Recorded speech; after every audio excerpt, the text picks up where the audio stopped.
పవన్ కళ్యాణ్ గారు, పురంధేశ్వర్ గారు, మోదీ గారి సహకారం వల్ల ఖర్చు పెట్టినటువంటి డబ్బులు లెక్కేసుకుంటే మీ 5 ఏళ్ళు జగన్మోహన్ రెడ్డి గారు ప్రభుత్వం ఇటువంటి అభివృద్ధి పనులకు అప్పుడు చేసిందనేటువంటి విషయాన్ని వాళ్ళకి నేను తెలియజేస్తున్నా. ఇంకోటి, మీరు ఏం తొందరపడాల్సిన అవసరం లేదు. సూపర్ 6 లో ఉన్నటువంటి ప్రతి పథకాన్ని అక్క చెల్లెమ్మలకు అందించే తీరుతాం. ముందుగా వాళ్ళని ఒక మాట అడుగుతా ఉన్నాను నేను.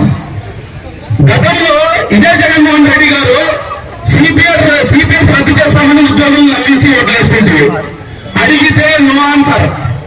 వాల్మీకులకి ఎస్టీలో చేరుస్తాం మొదటి అసెంబ్లీలోనే తీర్మానం పెడతానంటే 5 ఏళ్ళు అడిగితే నో ఆన్సర్.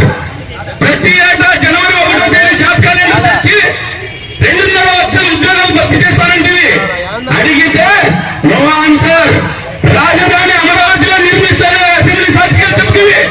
అడిగితే 3 ముక్కలు చేసి ఒక్క పరిశ్రమ తేలేకపోతుంది, ఒక్క యువతకు ఉద్యోగం కల్పించలేకపోతే చివరికి ఆమోనిలో కూడా 2,60,00,000 రూపాయలతో ఈద్గా నిర్మాణం చేశానని స్వతహాగా చెప్పి ముస్లిం ఆడబిడ్డలను అన్నదమ్ములను మోసం చేసి ఇక్కడ ఉన్నటువంటి డిగ్రీ కాలేజు ఎలక్షన్ స్టంట్ లో మీరు డిగ్రీ కాలేజ్ ఓపెన్ చేసి విద్యార్థులను ఇబ్బంది పెట్టొద్దని జనసేన పార్టీ ఎన్నో సార్లు ప్రెస్ మీట్లు పెట్టి నిలదీస్తే ఎలక్షన్ స్టంట్ లో ఓట్ల కోసం డిగ్రీ కాలేజ్ పెట్టి 10 నెలలు ఈ డిగ్రీ కాలేజ్ యజమానికి రెంటీలన్నటువంటి పరిస్థితి జగన్మోహన్ రెడ్డి గారు ప్రభుత్వం అనేటువంటి విషయాన్ని నేను తెలియజేస్తున్నా.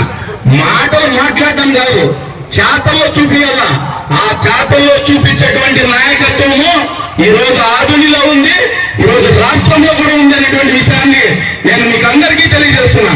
అమ్మా, మీకు అందరికీ చెప్తున్నా, మీకు తల్లికి వందనం వస్తుంది, మీకు దీపావళికి 3 సిలిండర్లు వస్తాయి, పేదలకు పక్కా ఇల్లు ఇచ్చే తీర్థం.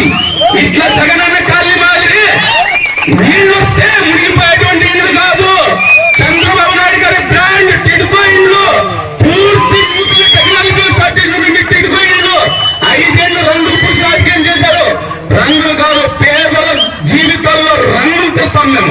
తప్పకుండా టిడ్కో ఇల్లు మీకు అందరికీ అందిస్తామనేటువంటి విషయాన్ని కూడా నేను మీకు అందరికీ తెలియజేస్తున్నాను. ఇంకోటి, మా ప్రజలు ఒక్కసారి ఆలోచించుకోండి. చివరికి సర్పంచ్ అనేటువంటి వ్యక్తి గెలిచి ప్రజల ఆమోదంతో గెలిచినటువంటి వ్యక్తి 5 ఏళ్ళు ₹1 కూడా నిర్లేకుండా చేశాడు జగన్మోహన్ రెడ్డి గారు. ఈ రోజు రాజకీయాలు చేయాలనుకుంటే అదే సర్పంచ్ అకౌంట్ లో ఎన్డీఏ ప్రభుత్వం వచ్చిన తర్వాత లక్షలకు లక్షలు వేసినటువంటి ప్రభుత్వం మాది. మా నాయకుడు చంద్రబాబు నాయుడు గారు, మా నాయకుడు పవన్ కళ్యాణ్ గారు, మా నాయకుడు నరేంద్ర మోదీ గారు అని నేను గర్వంగా చెప్తున్నాను. అందుకే ఇక్కడ కులం చూడని మతం చూడని రాజకీయాలు వైసీపీ కాదు చేసింది. కులం మతం చూడని రాజకీయాలు ఈరోజు జనసేన టీడీపీ బీజేపీ చేస్తా ఉందనేటువంటి విషయాన్ని గర్వంగా నేను చెప్పగలను.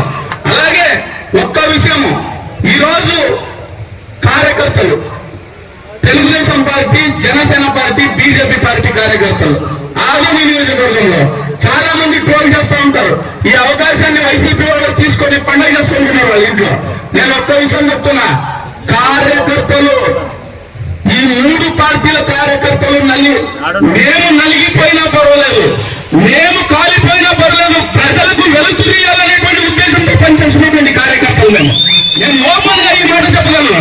అందుకే మా స్వభావం ఎక్కడా లేదు. ఇచ్చేవాడు పైన మా పనితీరుని బట్టి తప్పకుండా ఇస్తారు. అలాగే ఇప్పుడు ఇంతకు ముందు పెద్దలు న్యాయస్థానంలో కూడా చెప్పినట్లు జనసేన పార్టీ తరఫున మేము ఒకటే కోరుకుంటున్నాం, రేపు రాబోయేటువంటి రాష్ట్ర స్థాయి నామినేటెడ్ పదవుల్లో మీనాక్షి అడన్న గారికి కూడా